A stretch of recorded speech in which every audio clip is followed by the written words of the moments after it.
ተስፋለኝ እኔስ ተስፋለኝ እኔስ ተስፋለኝ እኔስ ተስፋለኝ የተገባልኝ የተስፋ ቃል አለኝ ተስፋ የማንነው ተስፋ ሰጠኝ የተገባልኝ የተስፋ ቃል አለኝ ተስፋ የማንነው ተስፋ ሰጠኝ። ኢየሱስ ክርስቶስ ጌታ ነው። እግዚአብሔር ስም የተባረከ ይሁን።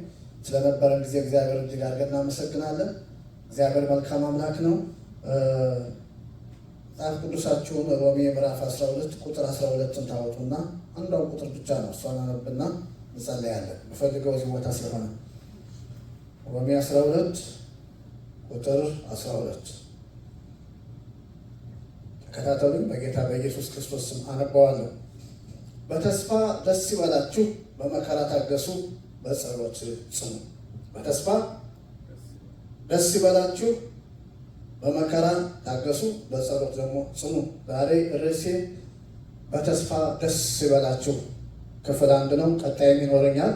እግዚአብሔር ይመስገን። በተስፋ ደስ ይበላችሁ። ይህንን ሀሳብ ይዘን እንጸለያለን። እግዚአብሔር አባት በናዝሬቱ በጌታ በኢየሱስ ክርስቶስ ስም እጅግ አድርጌ አመሰግንሃለሁ። ስምህ የተባረከ ይሁን። በዚህ ቦታ ስላለህ እናመሰግንሃለን። ቃልህን ከፍተን አንብበናል። አንተ ደግሞ በቃል ውስጥ ስለምታልፍ አመሰግንሃለሁ። እኔም ደግሞ መናገር እንደሚገባኝ እንድናገር አንደበቴን እንድትዳሰስ በኢየሱስ ክርስቶስ ስም ጸልያለሁ። ይህን አካባቢ በእሳት እንድትሸፍን በኢየሱስ ስም ጸልያለሁ። ማንኛውም ክፉ የሚቃወመን ኃይል በሙሉ በኢየሱስ ክርስቶስ ስም ሰንበሳት ጉልበት እንደሚቀልጥ ኃይሉ የቀለጠ ይሁን። ምንጩ የደረቀ ይሁን፣ ስሩ የተነቀለ ይሁን። መታሰቢያው ይደምሰስ። አካባቢውን ለአንተ አሳልፌ የሰጠሁት ሁሉ ለአንተ ክብር ይሁን በኢየሱስ ክርስቶስ ስም አሜን። የእግዚአብሔር ስም የተባረከ ይሁን። በተስፋ ደስ ይበላችሁ። እግዚአብሔር ይመስገን፣ ስሙ የተባረከ ይሁን። ምንድን ነው ተስፋ ማለት? ምንድን ነው የምናውቀው ቢሆንም መናገር አለብኝ።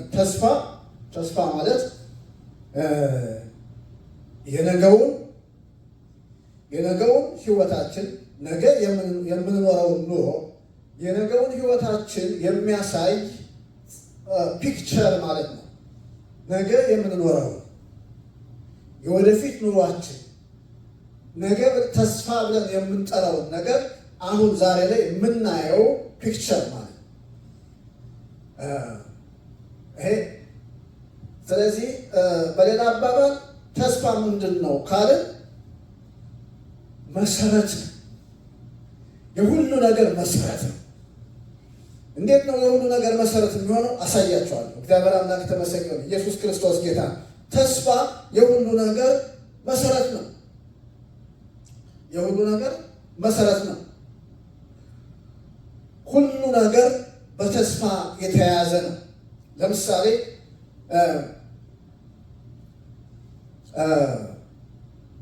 በቆሮንቶስ መጽሐፍ ላይ በአንደኛ ቆሮንቶስ ምዕራፍ 13 ላይ ስለምን የሚያወራ ነው? የታወቀ ክፍል ነው። ስለ ፍቅር የሚያወራ ነው።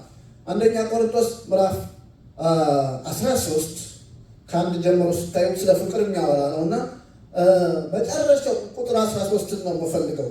ምዕራፍ 13 ቁጥር 13 ምን ይላል? እምነት፣ ተስፋ፣ ፍቅር እነዚህ ሁለቱ ጸንተው ይኖራሉ ይላል። እነዚህ ሶስቱ ጸንተው ይኖራሉ። ከሶስቱ ፍቅር አይወድቅም ይላል እና ፍቅር እንደሚበልጥ እዛ ላይ ይናገራል። እኔ ግን ተስፋ ይበልጣል እላለሁ። ተስፋ ለምንድን ነው የሚበልጠው? አሁን ላሳያችሁ ነው። ለምሳሌ ፍቅር ይበልጣል ብለናል። ነገር ግን ተስፋ ከሌለ በፍቅር ያለ ሰው ራሱ ተስፋው ከጠፋበት የነገው ነገር ማየት ስለማይችል ነገው ስለሚጨልምበት ሰዎች እኮ ራሳቸውን የሚያጠፉ ተስፋ ሲጠፋባቸው።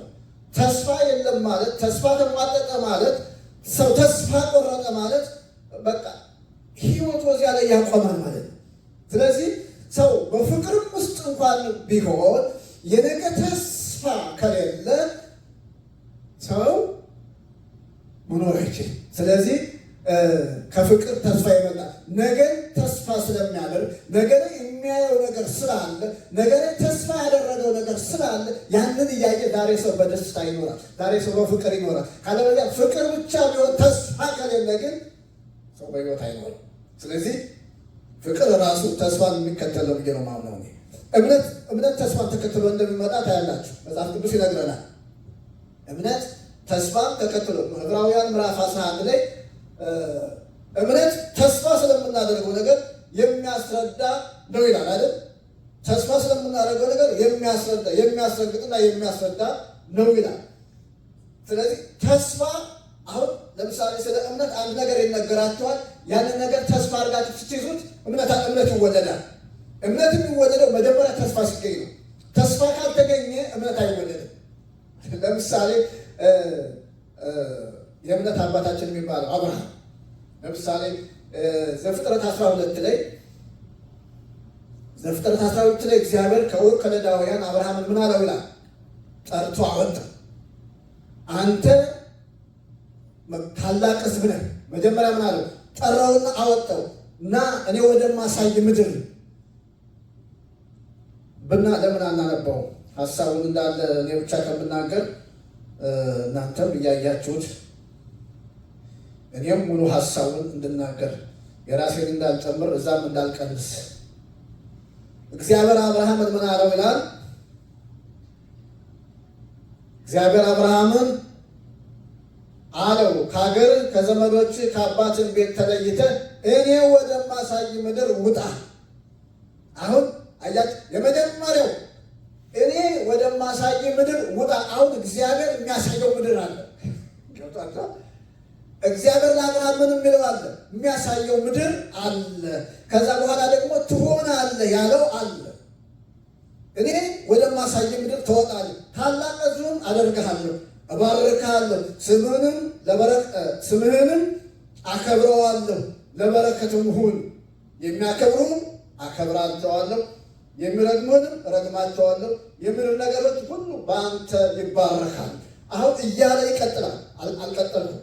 ስለዚህ የመጀመሪያው እኔ ወደማሳይ ምድር እግዚአብሔር የሚያሳየው ምድር አለ።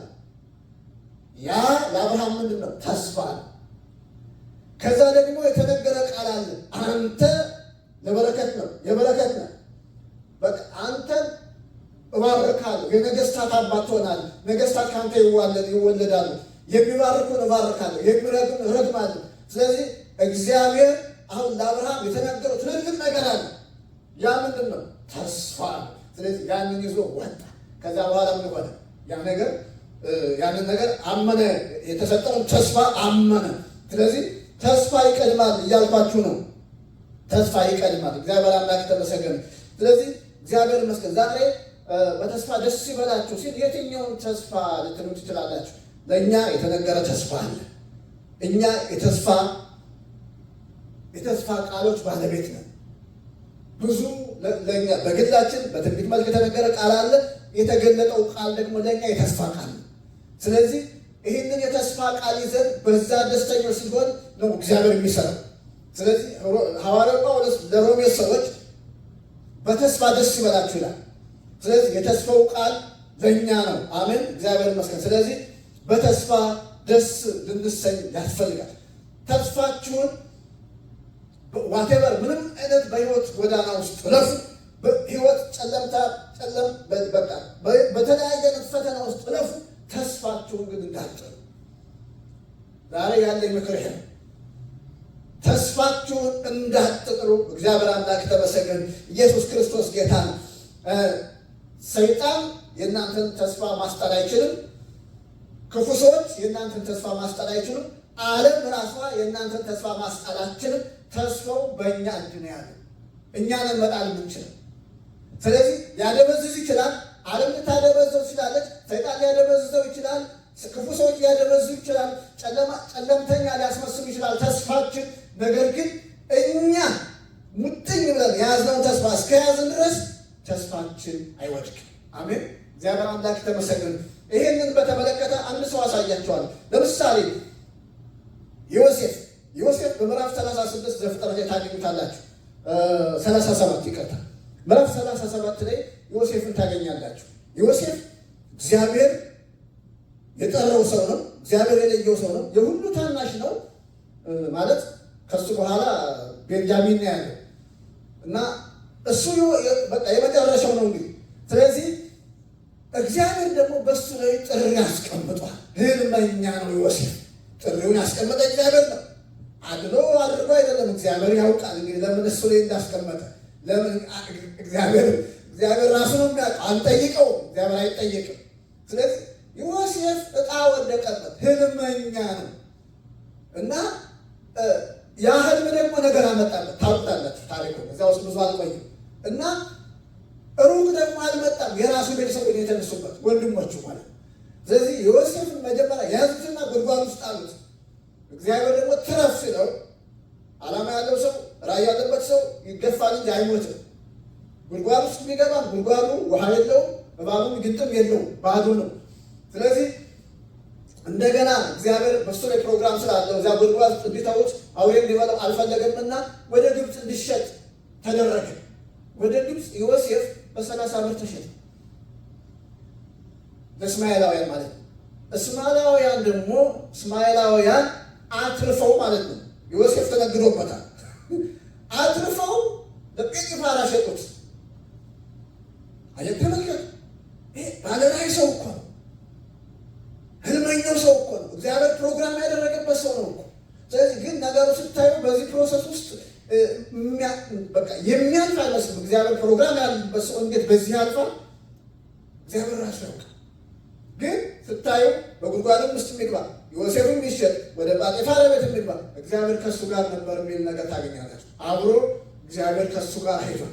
በጣም የሚገርም አብሮ እግዚአብሔር ከሱ ጋር ገባ እና ጲጢፋራ ቤትም ውስጥ ትንሽ ደስታ ጀምሮት ነበር። ደስታ በሱ በቃ እዛ ውስጥ ጲጢፋራ ራሱ ያየው ነገር አለ። አንድ ነገር ሲያይ በረከት አይቷል። በሰውየው ላይ የሆነ ነገር አይቷል እና ቤቱን በሙሉ ኃላፊነት ለሱ ሰጠው። የቤቱን ንብረት በሙሉ ኃላፊነት ለሱ ሰጠው ከሚስቱ በቀር ማለት ነው። እና በዮሴፍ ምክንያት የጲጢፋራ ቤት ምን ሆነ? ተባረከ ይላል። ተባረከ። ስለዚህ በዛን ጊዜ ደግሞ ሰይጣን ተነሳ፣ ሚስቱ ተነሳችበት። በዚያ ምክንያት እስር ቤት ውስጥ ገባ እና አሁን ነገሮች ተራ በተራ በዮሴፍ ህይወት ላይ ሲያልፉ ዮሴፍ ህይወቱ በቃ ቀላል አይደለም። እያለፈበት ያለው ጉዳት እየተፈራረቀበት ነው። እነዚህ ነገሮች አሁን ራእዩን ለማስጣት ጠላት የሚያደርገው ነገር ነው። ነገር ግን ዮሴፍ እስካሁን ድረስ አልጣለም፣ ተስፋውን አልጣለም። ግን አንድ ቦታ ላይ ሲደርስ ትንሽ እንትን ያለ ይመስላል። ትዝ ይላችሁ ከሆነ እስር ቤት ውስጥ በነበረ ጊዜ እነዚያ ሁለት ሰዎች የንጉሱ አንደኛው ምግብ አቅራቢ የማዕዱ ኃላፊ፣ አንደኛው ደግሞ ወይን ጠጅ አቅራቢው፣ ሁለቱም ህልም አይተዋል እና ለሁለቱም ፈቶላቸዋል። ወይን ጠጅ አሳላፊውን ግን ያለው ነገር አለ። እባክህን እኔ እዚህ ተጥያለሁ፣ ዕብራዊ ነኝ፣ በአፈሳ ነው እዚህ የተጣልኩት፣ እኔ ያደረግኩት ነገር የለም፣ እባክህን አስበኝ ሲል ትመለከታላችሁ። በጣም የሚገርም ነው እና እግዚአብሔር ዮሴፍን ያን ጊዜ በዚህ ሰውዬ በኩል አስቦት ቢሆን ኑሮ ለክብር አይሆንም ነበር እና ወደ ዮሴፍ ሀሳብ እመለሳለሁ። እግዚአብሔር አምላክ ከተመሰገነ በኋላ ላይ እመለሳለሁ፣ አነሳዋለሁ ደግሜ። ስለዚህ ተስፋ ወደ እንትኑ ልመልሳችሁ። እግዚአብሔር ይመስገን ወደ ተነሳውበት ሀሳብ እግዚአብሔር ይመስገን። እኛ የብዙ ተስፋዎች ባለቤት ነን። ብዙ ተስፋ አለን። እግዚአብሔር ይመስገን። ዝርዝሮቹን ወደኋላ ያለው ቀጣይም ጊዜ ደግሞ ያለኝ እግዚአብሔር የሰጠኝ ነገር አካፈላቸዋል። ስለዚህ እግዚአብሔር በብዙ ተስፋዎች እኛን ባርኮናል። አይደለም አሁን እኛ ከኛ አሁን ከፕሮቴስቱ አማኞች ከኛ ክልል ልውጣና በሌላ እምነትም ውስጥ ያሉ ሌላ እምነትም ራሱ ማያምን ኮሚኒስትም ይሁን ያለ ተስፋ የሚኖር የለም። በጣም የሚገርማችሁ ያለ ተስፋ የሚኖር የለም። በቃ የሆነ ነገር ተስፋ ያደረገ ያለ ተስፋ ቢኖር ነገር የለም። እምን እንዴት እንደሆነ ለእናንተ ለማስረዳት ቢያስቸግረኝም እንስሳዎች እንኳን በተስፋ እንደሚኖሩ የእግዚአብሔር ቃል ይነግረናል። በጣም ግን እግዚአብሔር ራሱ አዋቂ ነው። እንስሳ ራሱ እግዚአብሔርን ተስፋ አድርገው እንደሚኖሩ መዝሙረኛው ጽፎልናል። ይህንን አሳያቸዋለሁ። እስቲ አንድ የመዝሙረ ዳዊት አውጡልኝና መዝሙረ ዳዊት ምዕራፍ 104 ስለዚህ ያለ ተስፋ የሚኖር ፍጥረት የለም እያልኳችሁ ነው። ተስፋ ምን ያህል አስፈላጊ እንደሆነ ያለ ተስፋ የሚኖር ፍጥረት በምድር ላይ እንደሌለ ከሰው ውጭ ያለ እንኳን እንስሳውን እንኳን አሁን ላስረዳችሁ በማንችለው መንገድ እግዚአብሔር በእነሱ ላይ ያስቀመጠው ነገር አለ ማለት ነው። ከ18 እስከ 28 አነብላችኋለሁ ቀስ እያልኩ። ረጃጅሙ ተራራ ይላል መዝሙር 104 ቁጥር 18 ረጃጅሙ ተራራ በመደበኛ ትርጉም ነው የማነበው። የዋልያዎች መኖሪያ የዓለቱም ዋሻዎች የአሽኮኮ መሸሸጊያ ናቸው። ጨረቃን የወቅቶች መለያ አደረግካት። ፀሐይም በምትጠልቅበት ጊዜ ታውቃለች። ጨለማን ታወጣለህ፣ ሌሊትም ይሆናል። የዱር አራዊትም ሁሉ በዚህ ጊዜ መጥተው ይራወጣሉ። የአንበሳ ግልገሎች ምግብ ይፈልጋሉ፣ ይጮኻሉ፣ የሚበሉትንም ከእግዚአብሔር ይሻሉ። ፀሐይ በወጣች ጊዜ ይመለሳሉ፣ በየጉሪያቸውም ገብተው ይተኛሉ። ሰውም ወደ ስራው ይሄዳል፣ እስኪመሽም በተግባሩ ላይ ይሰማራል። እግዚአብሔር ሆይ ሥራህ እንዴት ብዙ ነው! ሁሉንም በጥበብ ሠራህ፣ ምድርም በፍጥረት ተሞላች። ይህች ባህር ሰፊና የተጣለለች ናት። ታናናሽ እንስሳት ስፍር ቁጥር የሌላቸውም የሚርመሰመሱ ፍጥረታት በውስጧ አሉ። መርከቦች በላይዋ ይመላለሳሉ። አንተ የፈጠርከው ሌዋታን በውስጧ ይፈነጫል። ምግባቸውን በወቅቱ ትሰጣቸው ዘንድ እነዚህ ሁሉ አንተን ተስፋ ያደርጋሉ። በጣም የሚገርም።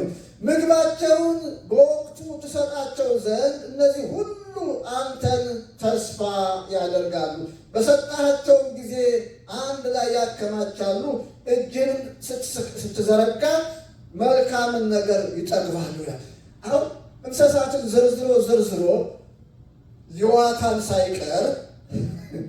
ሌዋታን ሳይቀር ሁሉንም ዘርዝሮ እነዚህ ሁሉ አንተን ተስፋ ያደርጋሉ፣ አንተም በየጊዜው ምግባቸው ትሰጣቸዋል።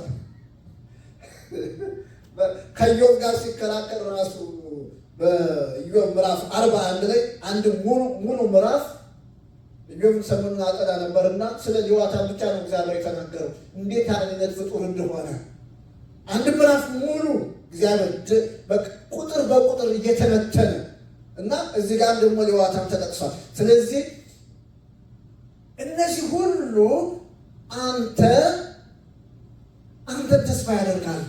እኛ ሌዋታንን ብናገኘው እኮ ምግብ መስጠት አይደለም በምንችለው ነገር ሁሉ ስለመግደል የማናደርገው ነገር የለም። ግን ሰው መግደል እንደማይችል እሱ ከሰማይ በታች ደግሞ ያለ ፍርሃት እንደሚኖር እግዚአብሔር ይናገራል። እግዚአብሔር በጣም የሚገርም ፍጥረት ነው እና እሱ እግዚአብሔርን ተስፋ አድርጎ ነው የሚኖር። አይገርም? እግዚአብሔርን ተስፋ ያደርጋል። እግዚአብሔር ደግሞ ሁሉንም ይመግባቸዋል። እግዚአብሔር አምላክ ተመስገን። አይደለም ሰው አይደለም በእግዚአብሔር እስትንፋስ የተፈጠረ ሰው፣ እነዚህ ሁሉ እግዚአብሔር እሱን ተስፋ ያደርጋሉ። እግዚአብሔር ደግሞ ይመግባቸዋል። እንደዚሁም በምዕራፍ 38 ኢዮብ ላይ ማለት ነው ቁጥር 41 ላይ እግዚአብሔር ስለ ኢዮብ ምን ይለዋል? ልጆቿ ወደ እግዚአብሔር ሲጮሁ ምግብ አጥተው ሲንከራተቱ ለቆራ መብል የሚሰጥ ማን ነው ይላል። ልጆቿ ምግብ አጥተው ሲንከራተቱ ለቆራ ሲጮሁ አንተ ምግብ ትሰጣለህ እያለ ነው። በሌላ አባባል እኔ ነኝ። ስለዚህ እነዚህ ሁሉ እግዚአብሔር ይመግባቸዋል። ይሄ ሁሉ እግዚአብሔርን ተስፋ አድርጎ የሚኖር ነው ማለት ነው፣ አይደለም ሰው። ስለዚህ እግዚአብሔር አምላክ ተመሰገነ።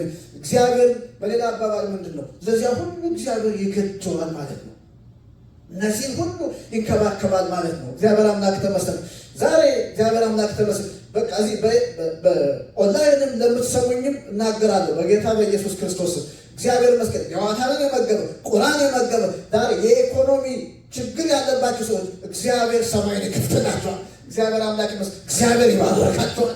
እግዚአብሔር ይባርካል። እግዚአብሔር ግድ ይለዋል። እግዚአብሔር አምላክ እነዚህ ሁሉ አንተን ተስፋ አድርገው ያድራል። አንተም በየጊዜው ነው የሚለው አንድ ጊዜ እኮ ብቻ በየጊዜው ምግባቸውን ትሰጣቸዋለህ።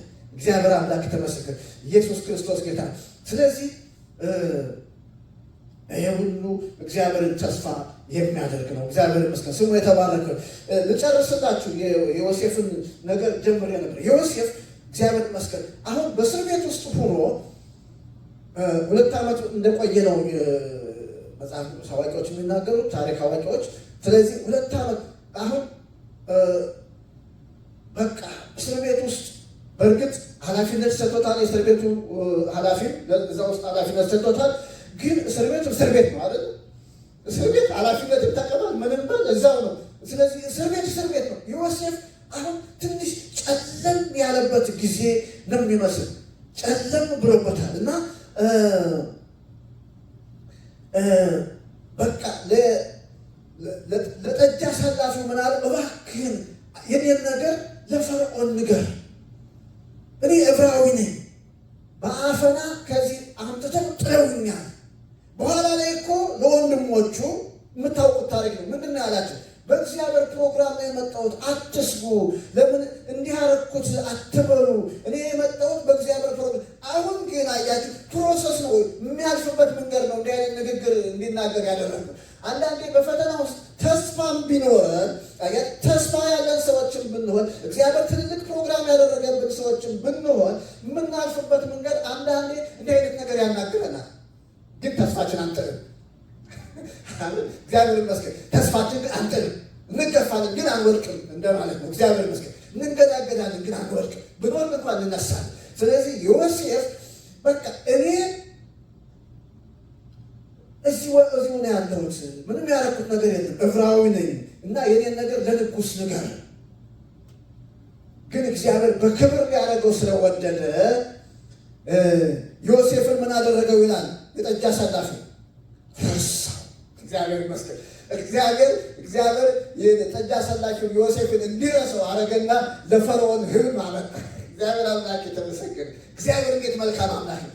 እግዚአብሔር ነገራችሁን በክብር ሊያደርገው ሲፈልግ በአቋራጭ መንገድ እናንተ የምትፈልጉትን እግዚአብሔር ያስቆመዋል። እግዚአብሔር አምላክ የተመሰገነ። እግዚአብሔር ነገሩን በክብር ለልጆቹ እግዚአብሔር ክብር ነው ያለው። እግዚአብሔር ይመስገን። ስለዚህ እግዚአብሔር ለፈርዖን ህልም አሳየው። ህልሙን ታውቁታላችሁ። ስለዚህ ያንን ህልም ባየ ጊዜ ፈርዖን ታወከ። ተመልሶ ሲተኛ 2 ጊዜ ነው ያየው። አንድ ጊዜ 7 ላሞች ከባህር ሲወጡ አየው። የወፈሩ ላሞች፣ ቆይቶ ደግሞ ሌላ 7 ላሞች፣ የከሱ አጥንታቸው የገጠጠ ላሞች ወጡ። እነዚያን መጀመሪያ የወጡትን 7 ላሞች ዋጧቸው። እያየ ፈርዖን እያየ ማለት ነው። እና በቃ እየደነገጠ ማለት ነው። በዚያ ሲገረም ነቅቶ እንደገና ሲተኛ በቃ 7 ያማሩ እሸቶች ምናምን እንደዛ ያያል። እና ቆይቶ ደግሞ እንደገና የጠወለጉ ሌላ እሸቶች እና ያንን ታሪክ እናንተ ታውቁታላችሁ። በኋላ ተጨነቀ። ጠበብተኞቹን ጠራ። ማንም ያንን ህልም ሊፈታ የቻለ የለም። የግብፅ ጠበብት፣ ድግምተኛ፣ ሟርተኛ፣ ቃላተኛ በቃ ብዙ ነገር የሚያደርጉ ናቸው እኮ እነዚያ እኮ ብዙ ነገር የሚያደርጉ። ሙሴን እኮ ተገዳድረዋል እኮ በታምራት በብዙ ነገር አያውቁም ማለት አንችልም። ያውቃሉ፣ ብዙ ነገር ሞክረዋል። ግን እዚህ ጋር አንድ ነገር ሊያደርጉ አልቻሉም። ይሄ የዮሴፍ የመክበሪያ መንገድ ነው። ያንን ማንም ሊፈተው አይችልም። ዮሴፍ ብቻ ነው። እግዚአብሔር ይመስገን፣ ስሙ የተባረከ። እግዚአብሔር ዘግቶባቸዋል። እናንተ የምትከብሩበትን መንገድ ማቋረጥ ሌላው አይከብርበትም። እግዚአብሔር አምላክ ተመሰገነ። ኢየሱስ ክርስቶስ ግን ዘግቷቸዋል እና ሁሉ ነገር መፍትሄ ሲጠፋ፣ ነገር ሲጨላልም፣ ያን ጊዜ መልሶ ደግሞ ለጠጅ አሳላፊ እግዚአብሔር ትዝ እንዲለው አደረገው። ዛሬ በደሌን አስታወስኳል። እዛ ጌታዬ እኛን እስር ቤት ጥልህን በነበረ ጊዜ እዛ እስር ቤት ውስጥ አንድ ዕብራዊ ያለ ህልም ተርጎመልን። ሁላችንም እንደ ትርጓሜው ሆነ። ስለዚህ አንድ እዛ ውስጥ አለ። ያን ጊዜ ፈርዖን ምን አደረገ? አስቸኳይ አድርጎልኛል፣ ሰረገላውን ላከ። ሃሌሉያ! እግዚአብሔር ይመስገን። ሰረገላው ዮሴፍ እግዚአብሔር በሰረገላ ሊያወጣው ስለፈለገ በአቋራጭ የወይን ጠጅ አሳላፊው እንዲያወጣው እግዚአብሔር አላደረገም። ዮሴፍ የሚወጣው በሰረገላ ነው። እግዚአብሔር አምላክ ተመሰገነ። ዮሴፍ ከቤተ መንግስት በአንዴ አስቸኮሉት ነው የሚለው፣ አስቸኮሉት። ስለዚህ ዮሴፍ ከእስር ቤት እንዲወጣ ተደረገ። ሰውነቱን እንዲታጠብ ተደረገ። ፀጉሩን እንዲላጭ ተደረገ። የከበረ ልብስ መጥቶለታል። ሰረገላ መጥቶለታል። የክብር ልብስ ለብሶ በሰረገላ ላይ በንጉሥ ሰረገላ ላይ ወደ ቤተ መንግስት ተወሰደ። ለምን? ለቤተ መንግስት መፍትሄ። እግዚአብሔር አምላክ የተመሰገነ። ከእስር ቤት ወጥቶ ለቤተ መንግስት መፍትሄ። እግዚአብሔር ሲል እኮ በቃ አለ ነው። እግዚአብሔር ሲያደርግ የሚገርም ነው። በቃ የእግዚአብሔር በቃ ልጆቹን ሲያከብር እኮ ከመሬት አንስቶ በቃ በከፍ ካለ እግዚአብሔር አምላክ ተመሰገነ። ስለዚህ ዮሴፍ ሄደ። ፈርዖን ህልሙን ተናገረ። ፈርዖን ህልሙን ሲናገር ዮሴፍ የፈርዖንን ህልም ፈታ። መፍታት ብቻ አይደለም ያስገረመኝ፣ ምክር ለንጉሱ ሰጠ። እግዚአብሔር አምላክ ተመሰገነ። ምክር ለንጉሱ ሰጠ። ንጉሱ ምን ማድረግ እንዳለበት አያችሁ። ጠቢባኖች እያሉ የንጉሱ አማካሪዎች አሉ። ዝም ብሎ ቀላል አይመስላችሁ። ፈርዖን ማለት በዛን ጊዜ እንዳሁኑ እንደ አሜሪካ። ስለዚህ ኃይለኛ አማካሪዎች አሉ። እነሱ እያሉ አንድ ብላቴና ከእስር ቤት መጥቶ ህልም ተርጉሞ እንደገና ደግሞ ምክር ፈርዖን ከዚህ በኋላ ምን ማድረግ እንዳለበት ምክር ከመከረ በኋላ ሲጨርስ የሁላቸው ልብ ቀለጠ። እንዲህ አይነት የእግዚአብሔር መንፈስ ያለበት ሰው የት እናገኛለን? አለ ፈርዖን። ሃሌሉያ! እግዚአብሔር ይመስገን። እንደዚህ አይነት የእግዚአብሔር መንፈስ ያለበት የት እናገኛለን? የትም። መልሱ የትም ነው፣ አይገኝም ነው። ስለዚህ ንጉሱ ምን አደረገ? በቃ የጣቱን ቀለበት አወለቀ። በቃ ልብስ፣ የከበረ ልብስ አለበሱት። በከበረ ሰረገላ ላይ አስቀመጡት። ከዚህ ቀን ጀምሯል ከዙፋን በቀር አንተ በግብፅ ሀገር ላይ ከግብፅ ጫፍ ጫፍ፣ ምስራቅ፣ ምዕራብ፣ ሰሜን፣ ደቡብ አንተ ሳትፈቅድ እግሩን የሚያነሳ የለም። ሃሌሉያ! እግዚአብሔር አምላክ የተመሰገነ። ዮሴፍ ካልፈቀደ በግብፅ ምድር እግሩን የሚያነሳ የለም። በአንድ ጊዜ እንዲህ አይነት ክብር አይገርምም? በአንድ ጊዜ እንዲህ አይነት ክብር። እግዚአብሔር አምላክ የተመሰገነ። ኢየሱስ ክርስቶስ ጌታ። ለምን? ተስፋ አለ። ዮሴፍ ባለ ተስፋ ነው። ዮሴፍን እግዚአብሔር ከፍ ከፍ ያደረገው አስቀድሞ ራእይ አይቷል። አስቀድሞ እግዚአብሔር መልእክት ሰጥቶታል። ስለዚህ የእናንተ ራእይ መንገድ ላይ አይቀርም። አሜን። የእናንተ ህልም መንገድ ላይ አይቀርም። የእኛ ህልም መንገድ ላይ አይቀርም። እግዚአብሔር ያለ ቦታ እንደርሳለን። መንገድ ላይ ህልማችን ሊያጨልም በብዙ አይነት ጎዳና ጠላት ቢዋጋን የእኛ ነገር ግን እኛም አንለቅም። ዮሴፍ እንዳለቀቀ ልንገላገል እንችላለን፣ ግን አንወድቅም፣ አንጥልም። እግዚአብሔር በጊዜው ያከብረናል። አሜን። እግዚአብሔር ይመስገን። እግዚአብሔር በጊዜው የእኛን ህልም ያስጨብጠናል። አሜን። እግዚአብሔር አምላክ ተመሰገነ። ኢየሱስ ክርስቶስ ጌታ። ሃሌሉያ። ስለዚህ ይሄ ነው ጌታ በእኛ ላይ ያስቀመጠውን እኛም የምጥኝ ብለን ስናከብረው እግዚአብሔር ያከብራል። ያከበሩኝን አከብራል። ይህ አይሆንልኝም፣ ባህሪው ነው እግዚአብሔር። አሜን። እግዚአብሔር አምላክ ተመሰገነ። ኢየሱስ ክርስቶስ ጌታ። የእግዚአብሔር ባህሪው ነው። እግዚአብሔር ይመስገን፣ ስሙ የተባረከ ነው። ምሳሌ 13 ቁጥር 12 ምን ይላል? የምትዘገይ ተስፋ ልብን ታሳዝናለች ይላል። የምትዘገይ ተስፋ ልብን ታሳዝናለች። ዮሴፍ ትንሽ ጊዜ አዝኖ ነበር፣ ግን ፍጻሜ ወደ ክብር ሆነ። እግዚአብሔር አምላክ ተመሰገነ። ዛሬ በቃ የሆነ ነገር እያዘናችሁ ያላችሁበት ነገር ቢኖር እናንተ ባለ ተስፋዎች ናችሁ። ተስፋችሁ ቢዘገይም ነገር ግን ለክብር ነው። አሜን። እግዚአብሔር ይመጣል፣ ያከብራቸዋል። ምሳሌ 13 12 ነው ያነበብኩት።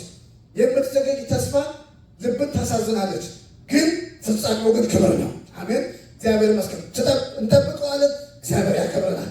እግዚአብሔር አምላክ ተመሰገነ። ኢየሱስ ክርስቶስ ጌታ ነው። ሃሌሉያ። ሌላው መኃልየ ምዕራፍ 6 ቁጥር 12 ላይ ሳላውቅ ነፍሴ በከበረ ሰረገላ ላይ አስቀመጠችኝ ይላል። መኃልየ 6 ቁጥር 12 ላይ ሳላውቅ ነፍሴ በከበረ ሰረገላ ላይ አስቀመጠችኝ። ዮሴፍ በቃ ቢያስብ እግዚአብሔር ረዳኝ ቢል እሱ ከዚያ የሚያወጣው ሰው ነው እንጂ ሄዶ ንጉሥ ቤተ መንግስት ላይ በሰረገላ እቀመጣለሁ ብሎ አስቦም አያውቅም፣ አልሞም አያውቅም። እግዚአብሔር ግን እንደዛ ነው።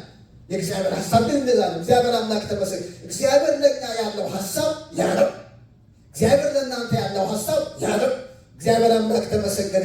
አንዳንዴ እኛ ራሳችን አንረዳው፣ ሰዎችም አይረዱልንም። አይደለም ሰዎች እኛ ራሳችን አይገባንም። እግዚአብሔር ግን ለእኛ የከበረ ነገር እንዲህ አይነት ተስፋ እግዚአብሔር ይዞልን፣ እንዲህ አይነት የከበረ ነገር እግዚአብሔር ይዞልን። ዛሬ በተለያየ ነገር ተስፋችን ጨለም ብሎ ሊሆን ይችላል፣ ግን የምስራች አለን። እግዚአብሔር ይመስገን። እግዚአብሔር ይመጣል አንድ ቀን፣ እግዚአብሔር ያከብራቸዋል። አሜን። እግዚአብሔር ይመጣል አንድ ቀን፣ ያወጣቸዋል። የእናንተ አድራሻ ከፍታ ነው። እግዚአብሔር ስም የተባረከ ይሁን። ኢየሱስ ክርስቶስ ጌታ። ስለዚህ ዮሴፍን ያከበረ ጌታ ያከብረናል። ከኛ የሚጠበቀው ጠብቁት፣ መጠበቅ ነው። ተስፋ ይጠበቃል። አሜን። እግዚአብሔር ይመስገን፣ ስሙ የተባረከ ይሁን።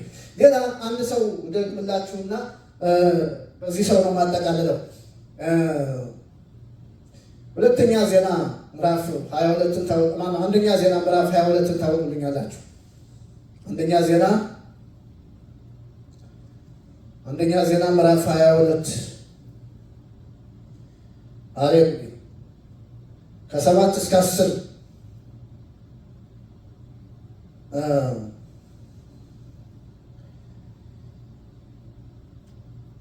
ዳዊት ማነው? ትንሽ ሀሳብ መጀመሪያ ከማንበብ በፊት ስለ ሀሳቡን ልናገር። ዳዊት እግዚአብሔር ከእረኝነት አንስቶ ዙፋን የሰጠው ንጉሥ ያደረገው ሰው ነው እና እግዚአብሔር በቃ ከፍ ንጉሥ አድርጎት ከፍ አድርጎ ሲያስቀምጠው፣ ዳዊትን ደግሞ ታውቁታላችሁ፣ የእግዚአብሔር ልብ ያለው ሰው ነው እና የእግዚአብሔር ታቦት በድንኳን ውስጥ አለ። የቃል ኪዳኑ ታቦት በድንኳን ውስጥ አለ እና በቃ ቤተ መቅደስ ሊሰራ ፈለገ እና እግዚአብሔር በነቢዩ በኩል መጣና አንተ ቤት አትሰራልኝም አለ። የኔን ቤት የምትሰራው አንተ አይደለም፣ አውቃለሁ ልብህን፣ ግን የኔን ቤት አንተ አትሰራም። አንተ እጅ ብዙ ደም ፈሰሰ፣ አንተ ብዙ ጦርነት ተዋግተሃል፣ ብዙ ደም አፍስሰሃል። አንተ የኔን ቤት አትሰራም። ነገር ግን ከአንተ ከጀርባህ የሚወለድ የሰላም ሰው አለ፣ እሱ የኔን ቤት ይሰራል አለ። እግዚአብሔር ይመስገን፣ ስሙ የተባረከ። ይህንን የሚያወራ ነው። ስለዚህ ከ7 ጀምሮ ላንብበው። አንደኛ ዜና 22:7 ዳዊትም ሰሎሞንን እንዲህ አለው፣ ልጄ ሆይ ለአምላኬ ለእግዚአብሔር ስም ቤት ለመስራት በልቤ አስብ ነበር። ነገር ግን ከእግዚአብሔር እንዲህ የሚል ቃል መጣልኝ፣ አንተ ብዙ ደም አፍስሰሃል፣ ብዙ ጦርነትም አድርገሃል። በፊቴ በምድር ላይ ብዙ ደም ያፈሰስህ ስለሆነ አንተ ለስሜ ቤት አትሰራልኝም። ነገር ግን የሰላምና የዕረፍት ሰው የሆነ ልጅ ትወልዳለህ። አሜን። በየአቅጣጫው ካሉ ጠላቶቹ አሳርፈዋለሁ። ስሙም ሰሎሞን ይባላል። በዘመኑም ለእስራኤል ሰላምንና ጸጥታን እሰጣለሁ። ለስሜ ቤት የሚሰራልኝ እርሱ ነው። እርሱ ልጅ ይሆነኛል፣ እኔም አባት እሆነዋለሁ። ዙፋኑም በእስራኤል ላይ ለዘላለም ይጸናል። እግዚአብሔር አምላክ ተመሰገነ። እግዚአብሔር እንዲህ አይነት ተስፋ ለዳዊት ሰጠ እና ዳዊት ይጠብቀው ነበር። እግዚአብሔር አምላክ ተመሰገነ። ዳዊት ይጠብቀው ነበር። ስለዚህ አሁን ሳሙኤል ማነው ሰለሞን ተወለደ። ሰለሞን አድጓል፣ ለንግስና ደርሷል። እዚህ ላይም ቀጥለን ብናነብ እሱን ነው የምናገኘው። ነገር ግን አሁን የፈለግኩት ሌላኛው ክፍል ምንድን ነው? አንደኛ ነገሥት ምዕራፍ 8 አንደኛ ነገሥት ምዕራፍ 8 ቁጥር 20 ላይ ታወጡልኛላችሁ። አንደኛ ነገሥት ምዕራፍ 8 ቁጥር 20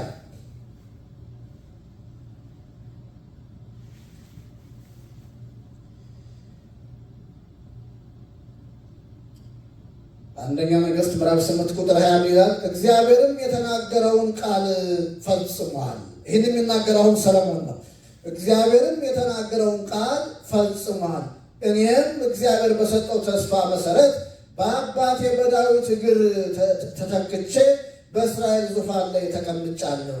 ለእስራኤል አምላክ ለእግዚአብሔር ስም ቤተ መቅደስ ሰርቻለሁ። እግዚአብሔር አምላክ ተመሰገነ። ምን ይላል? እግዚአብሔር የተናገረውን ቃል ፈጽሟል። ለማን? ለዳዊት እግዚአብሔር ተናግሯል። ያንን ቃል እግዚአብሔር ፈጽሟል። እኔም እግዚአብሔር በሰጠው ተስፋ መሰረት በአባቴ በዳዊት እግር ተተክቼ በእስራኤል ዙፋን ላይ ተቀምጫለሁ። በአባቴ በዳዊት እግር ተተክቼ በእስራኤል ዙፋን ላይ የተቀመጥኩት እግዚአብሔር የተናገረው ቃል ስለፈጸመ ነው። እግዚአብሔር ስለጠበቀ ነው። ተስፋው ስለተፈጸመ ነው። እግዚአብሔር ይመስገን። ስለዚህ እግዚአብሔር በእኔ የተናገረውን ቃል ፈጽሟል። በዙፋን ላይ ተቀምጫለሁ፣ ቤተ መቅደስም ደግሞ ሰርቻለሁ ይላል። ሃሌሉያ! እግዚአብሔር አምላክ ተመሰገነ። ስለዚህ እግዚአብሔር በእናንተ ያለው ይሆናል። መልእክቱ ይሄ ነው። እግዚአብሔር በእናንተ ያለው ይሆናል። ተቀበሉት። ይሄ መልእክት ነው። እግዚአብሔር አምላክ እግዚአብሔር በእኔ ያለው ይሆናል። እግዚአብሔር በእናንተ ያለው ይሆናል። የእኛ ነገር መንገድ ላይ አይቀርም። እግዚአብሔር ይመስገን። ሰለሞን ይሄንን የተረዳው እኛም ይሄ ነገር ገብቶናል። በእኛ እግዚአብሔር ያለው ይሆናል። እግዚአብሔር አምላክ ተመሰገነ። ኢየሱስ ክርስቶስ ጌታ ነው። ሃሌሉያ! ስለዚህ እግዚአብሔር በእኛ ያለው ይሆናል። የምትሰሙኝ ሰዎች እግዚአብሔር አምላክ ተመሰገነ። እግዚአብሔር በእናንተ ያለው ይሆናል። የእናንተ ነገር መንገድ ላይ አይቀርም። በተለያየ ሁኔታ ልታልፉ ትችላላችሁ። እግዚአብሔር ግን በእናንተ ያለውን ያደርገዋል። እግዚአብሔር አምላክ ተመሰገነ። የተስፋው ቃል ለእናንተ ነው። አንድ ቃል ተናግሬ በዚህ ሀሳብ መልእክቴን ማጠናቀቅ እፈልጋለሁ። የሐዋርያ ሥራ ምዕራፍ 2ን ታወጡልኛላችሁ። የሐዋርያ ሥራ ምዕራፍ 2 ሃሌሉያ! ኢየሱስ ክርስቶስ ጌታ ነው። የሐዋርያ ሥራ ምዕራፍ 2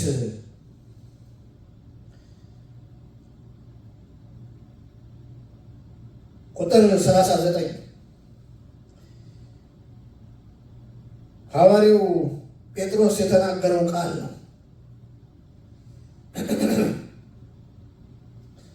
ሐዋርያው ጴጥሮስ በዙሪያው ለተሰበሰቡት ከዓለም ዙሪያ ለመጡት በዓለም ዙሪያ ተበትነው ከተሰበሰቡት አይሁዶች መንፈስ ቅዱስ በሐዋርያት ላይ በወረደ ጊዜ እሱ ተነስቶ የሰጠው መልስ ነው እና ብዙ ተናግረዋል። እኔ ይህችን ጫፋ ላይ ያለችውን የፈለግኩት ሀሳቤ በዚህ መደምደም ስለምፈልግ፣ ስለዚህ ምን እናድርግ ባሉት ጊዜ የተስፋው ቃል ለእናንተና ለልጆቻችሁ እንዲሁም ጌታ አምላካችን ወደ ራሱ ለሚጠራቸው በሩቅ ላሉት ሁሉ ነው ይላል። እግዚአብሔር አምላክ ተመሰገነ።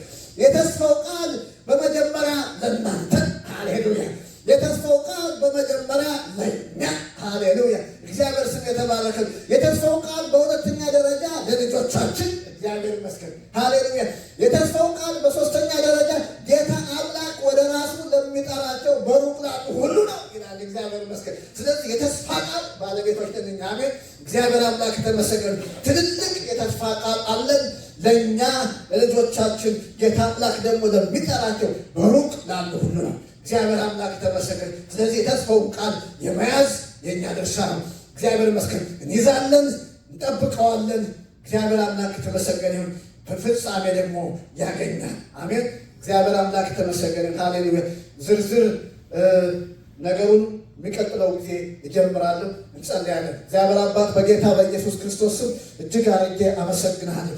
ዛሬ ስለመጣው ስለዚህ ቃል አመሰግንሃለሁ። ይሄ የተስፋ ቃል በእኛ ሕይወት ደግሞ ስለሚፈጸም እግዚአብሔር አባት ባሮችን እንዳከበርክ ልጆችን እንዳከበርክ በእኛም ደግሞ እንደዚሁ ስለሚሆን አመሰግንሃለሁ።